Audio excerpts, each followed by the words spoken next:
Hi అండి, అందరికీ నమస్తే. ఎలా ఉన్నారు? బాగున్నారండి? అందరికీ సంక్రాంతి శుభాకాంక్షలు. ఇప్పుడు చక్కెర పొంగల్ చేస్తున్నాను.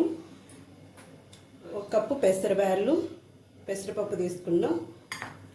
ఒక కప్పు కందిపప్పు, ఒక కప్పు బియ్యం తీసుకున్నాను. ఒక కప్పు చక్కెర, కొంచెం బెల్లం తీసుకున్నాను. బెల్లం ఎందుకంటే కొంచెం వేస్తే రుచిగా వస్తుందని చెప్పి బెల్లం తీసుకున్నాను.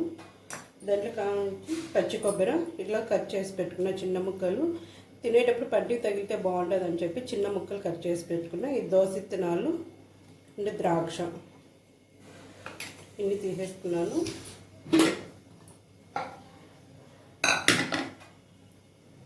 పెసరపప్పు,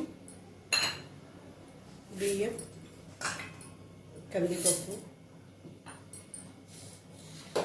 అన్నీ కరెక్ట్గా తీసుకుంటే బాగుంటాయండి, రుచిగా ఉంటుంది బాగా. అన్నీ కొలత అంతా కరెక్ట్గా తీసుకోవాలి. అందరికీ తెలుసులేండి, కొంతమంది తెలియని వాళ్ళు చెప్తున్నాం. ఇప్పుడు ఇవి వచ్చి కడిగి రెండుసార్లు కడిగి ఒక 10 నిమిషాలు ఉంచి మళ్ళీ 3 విజిల్ వచ్చే వరకు చేసుకోవాలండి. కడిగి ఒక 10 నిమిషాలు ఉండి చేసుకోవాలి. ఇట్లని మళ్ళీ పొయ్యి మీద పెట్టి 3 విజిల్ వచ్చే వరకు ఉడికి చేసుకోవాలి. బెల్లం తీసుకుంటున్నా, కొంచెము కొన్ని వాటర్ తీసేసుకోవాలి.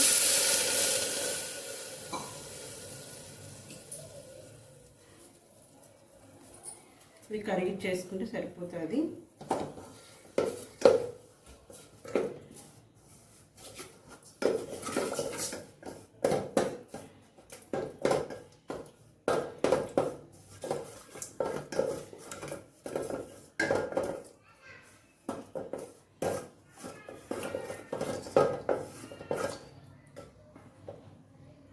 చక్కెర వేసుకుంటున్నాను. తీపి ఎక్కువ కావాలంటే 1.5 కప్ అయినా వేసుకోవచ్చు. తీపి తక్కువ తినంటే 1 కప్పు చక్కెర తీసేసుకున్నాం. ఇంకా కరిగిచ్చేసుకొని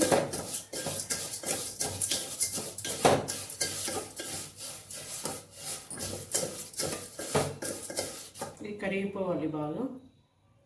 చూడండి అంతా కరిగిపోయింది. ఇప్పుడు కుక్కర్లో వేసుకున్నాం కదండి, 3 విజిల్ వచ్చే వరకు అది వేసేసుకోవాలి.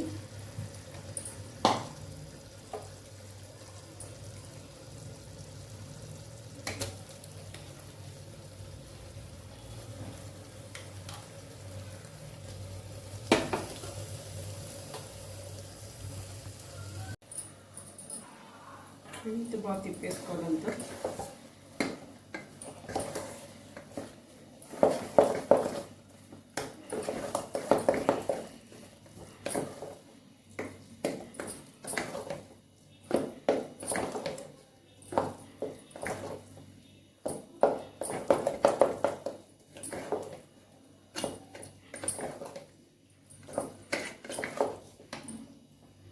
ఇప్పుడు సగం కప్పు పాలు తీసుకుంటున్నాం.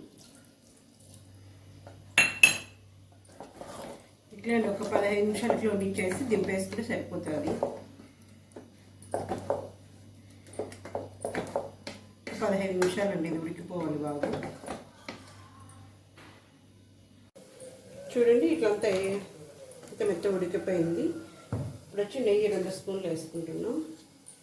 నెయ్యి ఎక్కువ తినేటట్టు 3 స్పూన్లు వేసుకోవచ్చు. నేను 2 స్పూన్లు నెయ్యి వేసుకుంటున్నాను.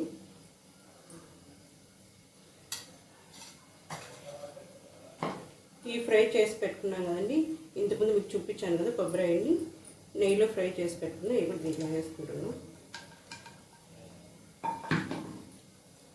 అంతే అండి, అయిపోయింది. బాయ్ అండి. కొత్తగా చూస్తే సబ్స్క్రైబ్ చేసుకుంటే అందరూ లైక్ చేయండి. బాయ్.